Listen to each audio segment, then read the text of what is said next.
Buenas tardes. Hoy tenemos el honor de contar con Ruth Fine, amiga personal, además amiga de la casa. Siempre ha estado con Centro Sefarad Israel apoyándonos en muchos sentidos. Ruth Fine va a hablar de las reescrituras bíblicas y la memoria hispano-hebrea en el Quijote. Ruth forma parte de un ciclo que estamos haciendo acerca del Quijote y empezamos este ciclo gracias a Ruth Fine. Ruth es catedrática de Estudios Españoles por la Universidad Hebrea de Jerusalén y además es presidenta de la Asociación Cervantina y es presidenta de honor de la Asociación de Hispanistas, Internacional de Hispanistas. Recuerdo todavía, Ruth, ese encuentro que se hizo en Jerusalén. Muchísimas gracias por estar con nosotros, Ruth. Gracias a ti, Esther, y gracias al Centro Sefarad. Muy buenas tardes. Es para mí un motivo de alegría el participar en este ciclo que celebra, la Semana del Libro y celebra a Cervantes y ser la conferenciante del día 23 de abril es un honor máximo. Gracias. Muchísimas gracias. Voy a colocar mi presentación y tratando de responder al llamado del ciclo Huellas de Sefarad en la obra de Cervantes, eh, he decidido tratar las reescrituras bíblicas. Es un tema que he trabajado en relación con la memoria hispano-hebrea. Esta elección es una elección importante y diferente, como trataré de justificar en un momento. Pero antes de ello, quiero explicar cuál será la hoja de ruta, cuál será el recorrido, dado que no tenemos mucho tiempo. Entonces, eh, quiero mostrarles lo que pretendo hacer en esta media hora. Primero, habrá una problematización, un interrogante inicial. Me referiré brevemente a la tradición bíblica hispano-hebrea y para centrarme en la reescritura bíblica cervantina y sus modos de proceder, la polifonía, la reescritura, la intertextualidad. Me referiré al Quijote, pero he elegido esta vez también otros dos ejemplos significativos, que son la Gran Sultana y el Retablo de las Maravillas. Y entonces, la pregunta con la que quiero comenzar es si en el siglo de oro, o los siglos de oro, más precisamente los siglos XVI y XVII, podemos encontrar huellas de Sefarad, de ese otro siglo de oro. Sabemos que en esta península, en esta tierra, se han dado siglos de oro que finalmente se ignoraron, se dieron la espalda. ¿A qué queda de ese siglo de oro hispano-hebreo en el siglo de oro hispano-cristiano, cuyo tal vez mayor representante es Cervantes? Esta pregunta es la que yo me he hecho personalmente al iniciar mis investigaciones. Querer entender si con un decreto, el decreto de expulsión, se termina con todo ese inmenso bagaje cultural, con el diálogo que mejor o peor existió en siglos anteriores. Y encuentro que la Biblia, y en especial el Antiguo Testamento, pueden abrirnos una puerta para entender este diálogo tácito, un diálogo no evidente, un diálogo que podríamos eh, eh, denominarlo un diálogo latente, pero que sigue vivo y que existe. Y creo que la obra de Cervantes es sumamente representativa en ese sentido y es lo que trataré de demostrar. Este trabajo que emprendí en busca de las referencias bíblicas, de la presencia de la Biblia en la obra de Cervantes, es un trabajo que me ha llevado 10 años y que ha estado inspirado precisamente en el diálogo con mis estudiantes, al leer El Quijote o al leer la obra cervantina. Estos estudiantes, los estudiantes que están familiarizados con la Biblia, eh, inmediatamente detectaban esta presencia y esto me llevó a reflexionar sobre, sobre este tema que al menos en la obra de Cervantes, si bien estaba tratado de un modo acotado y con cierta intención. ¿A qué me refiero? Me refiero al hecho de que Cervantes no, perdón, esto ha ido para atrás, sí, volveré aquí, sí. Cervantes, el origen biográfico de Cervantes, eh, buscaba ser demostrado a través de la presencia de la Biblia, en especial del Nuevo Testamento, o también la importancia de la Biblia para demostrar la ortodoxia cervantina. Esta tendencia se verá compensada o respondida por una tendencia opuesta, mostrar un origen converso de Cervantes y una inclinación por la Biblia hebrea, el Antiguo Testamento, para demostrar su pseudo judaísmo, si queremos llamarlo, inclinación. Yo quiero alejarme de estos propósitos, en mi investigación me he alejado de estos propósitos, no era mi intención. Mi intención, como lo veremos, será mostrar que la tradición hispano-hebrea está presente en la obra de Cervantes, que la Biblia es un texto que Cervantes conoce, es un texto que a Cervantes le interesa, con el cual ha trabajado y ha trabajado de distintos modos. De modo que mi intención es identificar esta presencia y ver cuál es la función que cumple dentro de la obra cervantina, cuál es su alcance, cómo Cervantes recrea esta presencia. En ese sentido, he constatado en la obra narrativa y en la obra dramática de Cervantes una abundancia de referencias bíblicas. Estas referencias bíblicas pueden clasificarse en referencias de distinto grado. Pueden ser referencias que intentan ser exactas, que podemos identificar inmediatamente, una cita bíblica, un nombre bíblico, un sitio, un topónimo que aparece en la Biblia, o referencias más indirectas, que yo he denominado de segundo o tercer grado, que se trata de verdaderas reescrituras. Recordemos, por favor, que Cervantes es un autor que lleva este concepto tan importante de polifonía a alturas que pocos autores han logrado. De hecho, una de las razones por las cuales decimos que El Quijote es la primera novela moderna es porque es una novela polifónica. ¿Qué significa eso?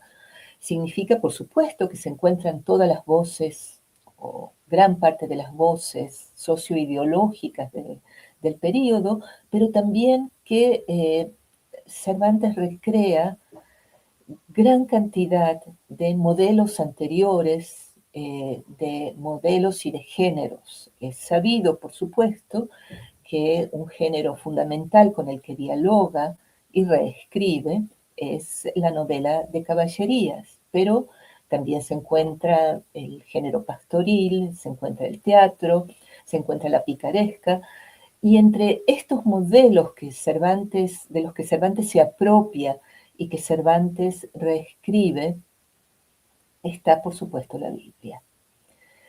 Y es repetido el concepto de reescribir. La reescritura es un concepto clave en mi trabajo, en mi libro, en esta investigación, en esto que quiero mostrar hoy. La reescritura es una imbricación entre la escritura y la lectura. Al leer, y Cervantes es lector de la Biblia, la reescribe, la reinterpreta, le da distintas funciones, distintos sentidos, puede utilizarla con distintos registros, por ejemplo, un registro irónico, puede utilizarla como un recurso retórico, adoptar imágenes, metáforas, símiles bíblicos, y lo hace con frecuencia. Puede ser contestatario respecto del texto bíblico, reírse o también darle un registro patético. Todas estas funciones, de las que he mencionado solo unas pocas, son identificables en la obra de Cervantes. En el caso del Quijote, al que no me referiré hoy específicamente, espero que me disculpen, he podido identificar unas 300 referencias bíblicas que denominamos de modo técnico intertextos. Este es el concepto muy importante en el análisis literario de intertextualidad, y como es señalado anteriormente, los intertextos, que son ¿sí? Alusiones, referencias, marcas en el texto que nos remiten a un texto anterior o a muchos textos anteriores, pueden ser de distintos grados. Todo este horizonte intertextual, este tejido intertextual, nos muestra, insisto, que Cervantes ha sido un buen lector de la Biblia. Y esto es importante, por supuesto, para Cervantes, pero no solamente para Cervantes. Cuando nos planteamos esta investigación y nos preguntamos acerca de la presencia de Sefarad en la obra cervantina, no solo nos estamos preguntando sobre esa presencia en la obra de Cervantes, sino en el horizonte cultural y social también de los siglos de oro. Porque creo que a través de Cervantes podemos tal vez cuestionar ciertos preconceptos que se han establecido en relación con la Biblia en España en general y el siglo de oro en particular. Uno de estos preconceptos es que la Biblia, a diferencia de los países protestantes, es mucho menos conocida en España que en otros países. Cuando hablo de la Biblia, hablo, por supuesto, tanto del Antiguo Testamento como del Nuevo Testamento. Esta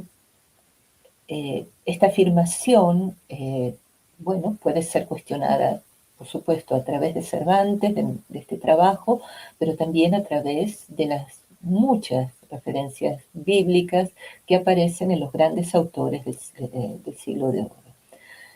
Por supuesto, del Nuevo Testamento, pero sin duda también del Antiguo Testamento de la Biblia hebrea. Se registran al menos 50 comedias que tienen como tema la Biblia hebrea. Esther, Judith, Tamar, etc. En segundo lugar, el preconcepto que es posible rebatir es que tras la expulsión, la Biblia hebrea deja de tener prestigio y de tener relevancia y es desplazada por el Nuevo Testamento. Creo que Cervantes, pero no solamente él, nos muestra que la Biblia hebrea sigue presente y sigue presente también en diálogo, un diálogo sincrético con el Nuevo Testamento. Y esta es para mí una conclusión importante de este trabajo. Vemos que la Biblia hebrea se encuentra en el imaginario colectivo, por supuesto, en la literatura, en el arte, en el refranero, en la doxa, y que Cervantes puede incorporar referencias bíblicas, puesto que estas son conocidas por el público lector, que puede entender dónde hay ironía, dónde hay eh, una metáfora, puede resonar un personaje, una situación. eh, eh, Tanto los comediógrafos como Cervantes utilizan este horizonte bíblico porque saben que puede ser reconocido, apreciado, aplaudido por su público. Y fundamentalmente esta división tan tajante entre estas dos Biblias, como si el Nuevo Testamento desplazara la Biblia hebrea, creo que puede ser cuestionada nuevamente a través de la obra cervantina. Entendemos, no puedo abundar en ello, pero que el esfuerzo, el interés, la pasión bíblica del humanismo no desaparece de España y continúa con las Biblias políglotas, continúa con las interpretaciones y el estudio teológico en las distintas universidades, por supuesto Alcalá, entre ellas, Salamanca, pero es algo que sigue vivo. Pero esto, digo, sigue vivo y esta expresión es intencional. ¿Por qué sigue vivo? Sigue vivo porque España, lo que hoy es España, tiene perdón, quiero ir a una tradición muy importante, que es la tradición hispano-hebrea. Desde el siglo XII aproximadamente hay un impulso de exégesis y traducción de la Biblia, en este caso la Biblia hebrea, a el romance. Y encontramos una abundancia muy, pero muy pronunciada de Biblias romanceadas, que son uno de los tesoros bibliográficos de España. Se han conservado de ellas 14, pero como demuestran los investigadores, su número era mayor, y esto lo comprueba, por ejemplo, la quema de estas Biblias. Tan solo en Salamanca, en una quema, se terminó con 20 Biblias. De modo que la tradición de las Biblias romanceadas, las traducciones del hebreo al romance, han sido abundantes y de gran importancia en la historia de España. Y eso es rescatado, al menos desde una memoria cultural, por los escritores del Siglo de Oro y Cervantes entre ellos. Recordemos también que los autores hispano-hebreos procedían de un modo similar al que acabo de señalar en relación a Cervantes, es decir, incorporando intertextos, referencias bíblicas constantes con distintas funciones. y de referencias de distinto tipo. Este era el modo de enhebrar en los textos de Yehuda Levi, Ibn Gabirol y Ben Ezra, por solo recordar a los autores más conocidos. La Biblia hebrea, se respiraba la Biblia hebrea y era nuevamente un gran palimpsesto. Cervantes hará algo, por supuesto, en menor grado, pero algo similar, y este modo de operar para mí es una de las marcas que esta presencia judía en Sefarad no se ha perdido. Entonces, quiero recordar que el Quijote se abre con un prólogo en el cual el amigo de Cervantes ficticio lo remite para enaltecer su texto a la Sacra Escritura. Y cuando habla de la Sacra Escritura, fijémonos qué importante, menciona el Evangelio y menciona el Libro de Reyes, es decir, el Nuevo Testamento y el Tanaj, la Biblia hebrea. Es decir, que ya en la apertura del Quijote, Cervantes nos está mostrando que se trata de un diálogo entre estas dos Biblias y que las dos tendrán presencia, relevancia y también una especie de sincretismo. Como he anunciado, no me referiré tanto hoy al Quijote, quiero dar otro ejemplo que creo que puede tener cierto interés. Y este ejemplo es el de La Gran Sultana. La Gran Sultana es una comedia, una de las comedias de cautivo de Cervantes, que fue publicada en el año 1615, y yo he encontrado que La Gran Sultana en su totalidad puede ser vista como un libro que dialoga con este libro bíblico tan importante para el judaísmo, tan importante para la tradición sefardí específicamente, y también tan importante para la tradición cristiana, porque Esther es tipológicamente identificada con María. Entonces, antes de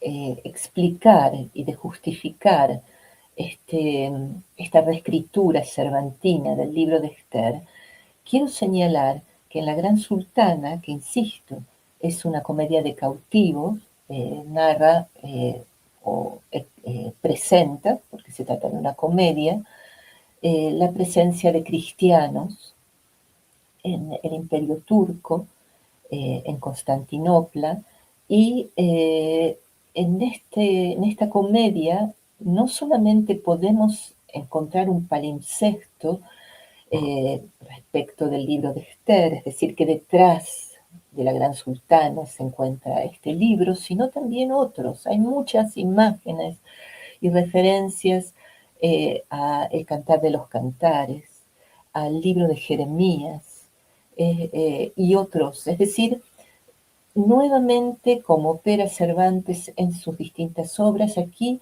encontraremos, ¿sí?, un entramado textual en el que hay referencias bíblicas. Pero centrémonos en el libro de Esther.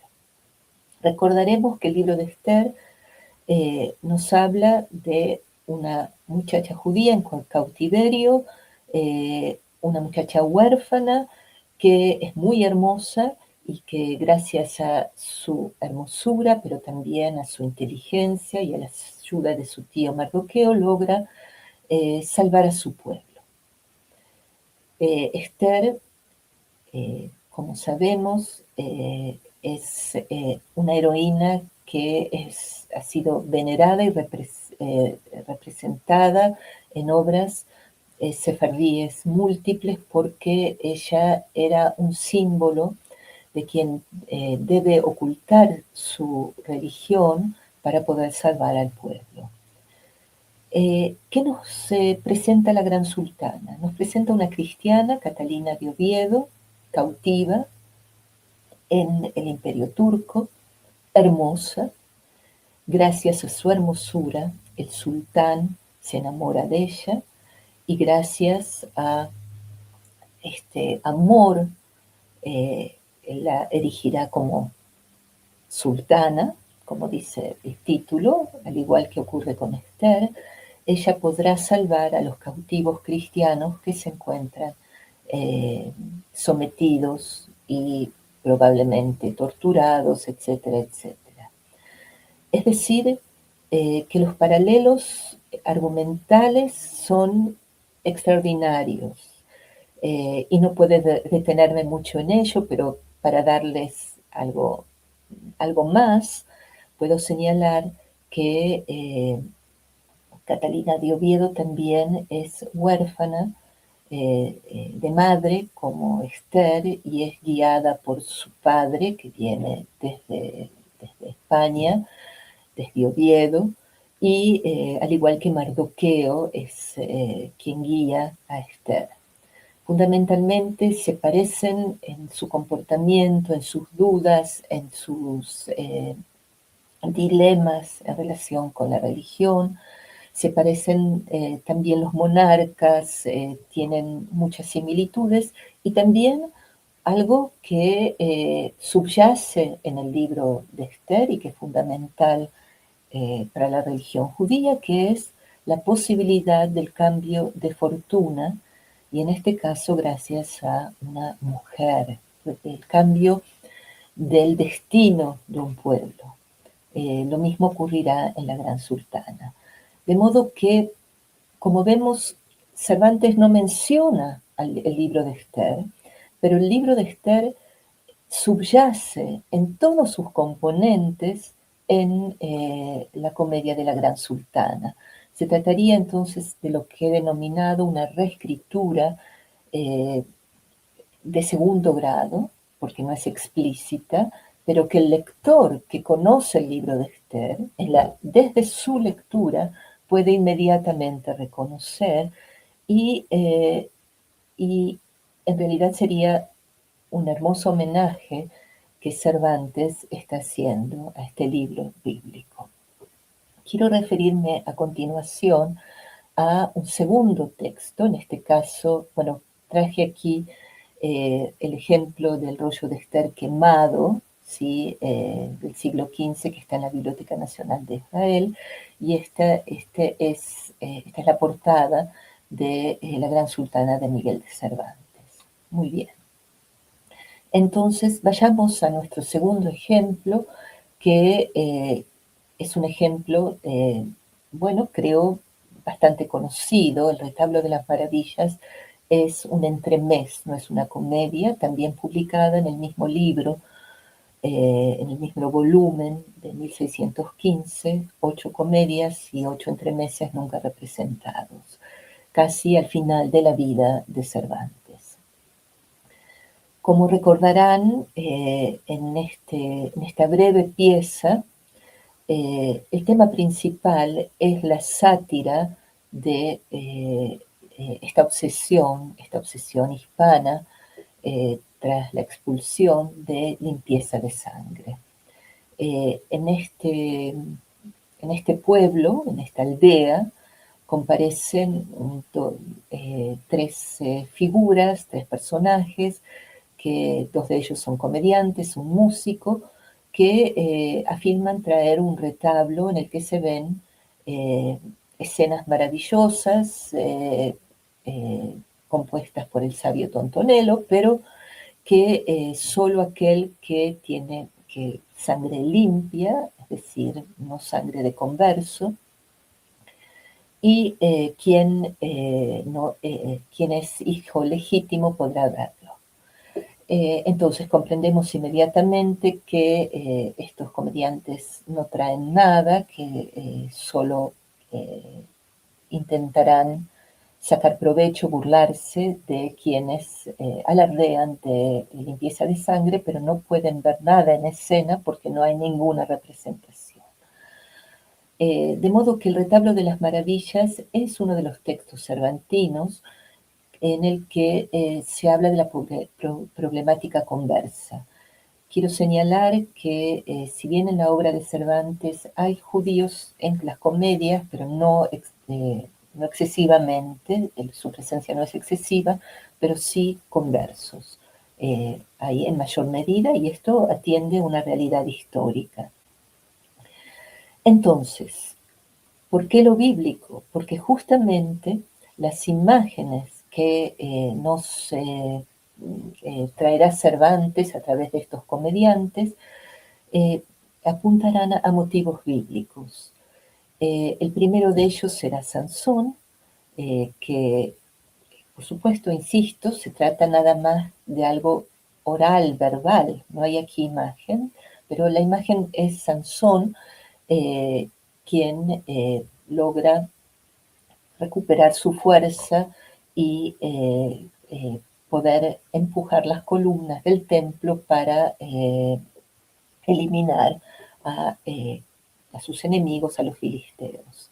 Sansón es, entre paréntesis, uno de los personajes bíblicos favoritos de Cervantes, aparece en varias obras, entre ellas en El Quijote.